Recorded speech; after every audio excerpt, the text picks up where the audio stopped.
What you mean that I'm back? Cause no one never lived where you been in the past. Yeah, when we took this crap, fuck what you heard, it's the gold, it's what you waiting for. Now let's see why it continues right here on SABC 3's Trending SA. Bunny, where are we? SABC 3's Trending SA. Try that again. SABC 3's Trending SA. And online we are TrendingSA.tv. Let's check out what social media is saying about the show. Is it show or so? The so, baby. So, right. Ulanduza Utol's twin P. Manhunt says Trending SA on 3. When do petrol price rise? When the petrol... Okay, you read it, Lala. When the petrol price rise, all prices rises. But what about our salaries? Yes. And then 400 rand for unemployed parents. Government mara. Okay, so let's read. Still remember this?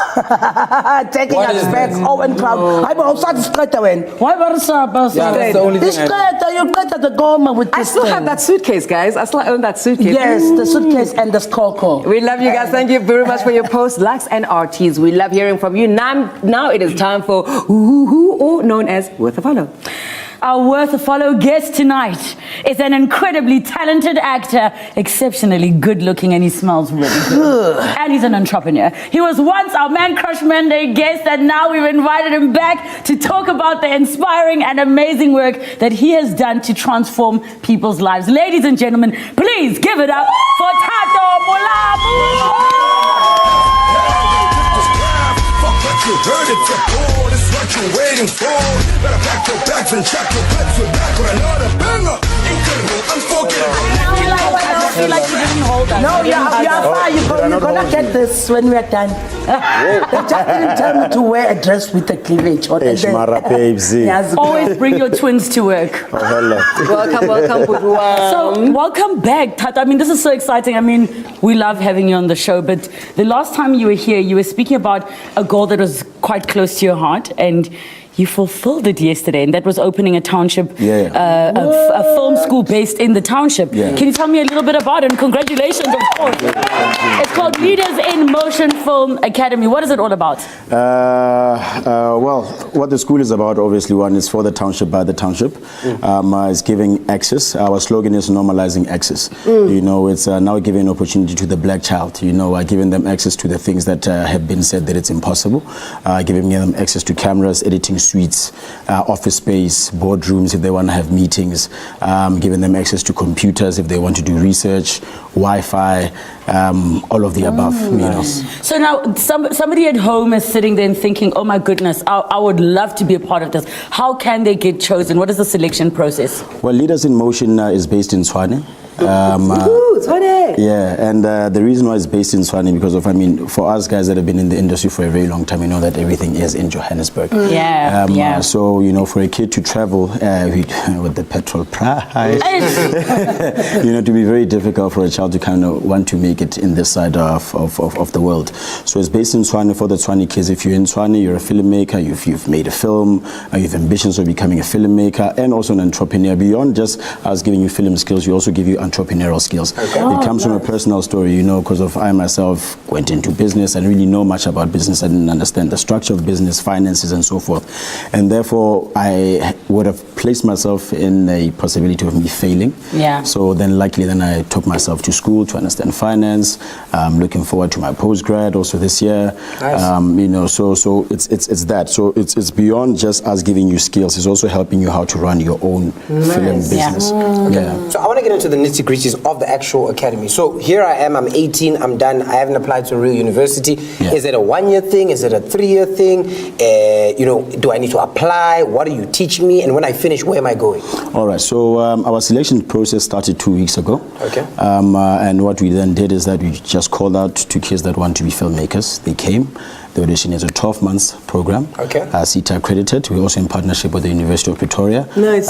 Who's a partner for the entrepreneurial side of the business. And then after that, what we are also building is that we're building people that can create their own content and own it and sell it, right? Not now have to run to a broadcaster and then say that, please give me a slot, right? Because of, also we only have like 3-4 major broadcastings.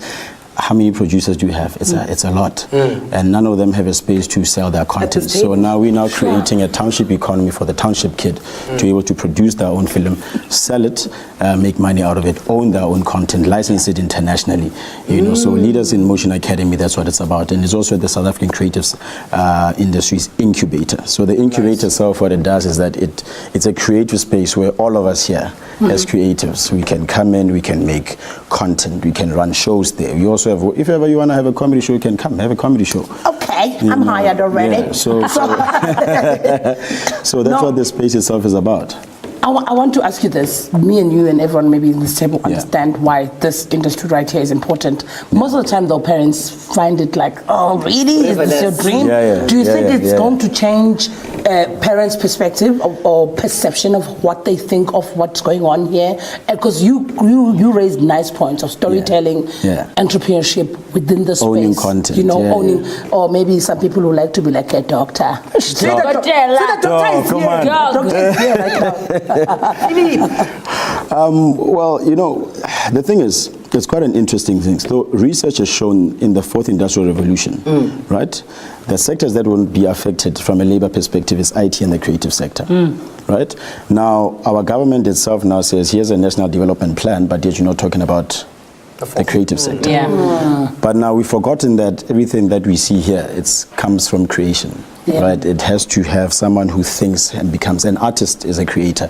So these tables, these beautiful cameras, everything that you have here. So because of we never really defined the creative sector, so we never understood it as an economic driver. You look at Hollywood, there's more than $740 billion, dollars that it contributes, right? And film contributes about over 42 billion of that. So why are we not having those conversations in South Africa? Now we then take it to Nollywood, which is a big industry, but it's always a thing that I think it's an opportunity for us now as creatives to now start owning, our own content, tell our own stories. Stop. Love that, Butuam. Thank you very much, Thato. We are very, very proud of you and very proud of the foundation. Please, we need this country re-socialized, and you are one of the pioneers. We're very proud of you. Thank you very much, Butuam. Now, of course, we like things that go hoo. We like things that go like Dala. It's time for Vavas. Yeah, where were you, Unolika? Vavas, where were you, Unolika? Mami. Welcome yet to another installment of our weekly Vavas. Yeah, media. It has the power to change people's lives, and nothing is as powerful as seeing our stories told. Tonight, I want to throw back to some iconic TV shows that have helped shape TV as we know it today. And some of these shows were the launch pad for some of our fabulous stars today. Before I get into the shows, I want to ask you guys, what were your favorite shows when you were little nippers? Let's start with you, Musa. My favorite show when I was younger was Emmanuel. I'm joking. Dragon Ball Z, guys. You remember when Goku... What? Didn't Dragon Ball Z just start like 2 years ago? No, it's been around for a long time. Dragon Ball Z, Goku, when he became a Super Saiyan, guys, he just stood there and he just... and then Boo was blonde. Yay! And you, Riri, that was very exciting. I did not watch television, I read. Oh, wow. That's why I'm an intellectual. Okay. Actual. Intellectual. Well, it was rural area, so each generator was very expensive. Safe generator. We only watched Deliwe. Oh, that was stunning. And Stumo. Fantastic. And Thato. Everything. Nice. You don't see the generator sound. Guys, let's look at some shows that had an impact on South Africans. The first show I want to talk about and throw back to is the epic Yizo. Yes. Guys, this show broke so many boundaries, told stories that many were afraid to tell, and it helped so many young people in South Africa believe that being a star was possible and gave them hope. Let's check it out. Sonke siyi-228 madoda. Iyavuma uNkosikazi Nongolozo ushule kube la. Down. Up.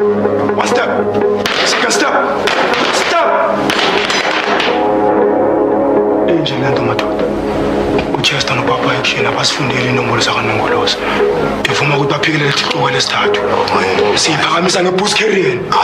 Siphi isibozo? Hayi namuthi. Hayi. Sase sonke si 228. Bekanye bena umsuku. Pretty. You watched it. Guys, listen. I know. Let me start. My parents didn't allow me to watch Yizo, obviously. I only started watching Yizo in varsity. I'm glad I watched it in varsity. I will never go to prison. Anyway, that show, of course, was ahead of its time. It spoke to so many issues that a lot of South African youth were basically dealing with, but also a lot of the stories that need to be told from the township. And it definitely was a pioneer of its time. I really enjoyed that show. I'd never want to go to prison either. Another show that was representative of South Africa as well as the Rainbow Nation was Suburban Bliss, the emerging Rainbow Nation. Do you remember this one with the crazy hairstyles? Yeah. Chongan? Don't touch my desk. And I'm the salesman. Touch my desk again and you're a dead man. I was just tidying it. A good salesman. You're a very good salesman, Ike. That's right. I got us to look at the deal. 150 tables for the Shabin chain. Give him a gold star. I got us no expense. And a stuffed teddy bear. I bring in the box, man. You sell furniture. Hey, I'm important to you. Yes, so is my dog, but I'm not going to give him a raise. I also quite like my kitty cat, but you don't want a raise. Wow, guys, so many great shows. Do you guys remember Growing Up? Another show that spoke on the topic of recognizing each other, no matter the color. They did their best to bridge that gap. And of course, may his soul rest in peace. And Tate Joe Mafela. Yes, indeed, they did. It was a great time for TV. We saw South African characters that we have never been exposed to before. Do you guys remember Upamela Nomvete? Power. She was Mtsiki from Generations. Yo. This time, Nsiki Luhele is in control. Nobody treats me like dirt and gets away with it. Yes, that's right. Go ahead. Be their doormat. Not me. Not anymore. From now on, I'm in the driver's seat. And nothing is going to stop me. I'll get what I want, even if it kills me. Whoa, guys. And I must say, I've worked with him. You said that 10 minutes ago. Yes, I did. Look, we get it, Celeste. You worked with her. Jeez, okay, Like, thanks. Sorry, Lala. Mona must fall. Mona must fall. Okay, guys, we are very, very jealous. The only people that we get to work with is Relibkhelu and Umusa. We're going to take a quick ad break while we check for more exciting people what did you just say? to meet. Hey, guys, don't forget, let's have our legendary Thursday guest, Uzolani Kiva.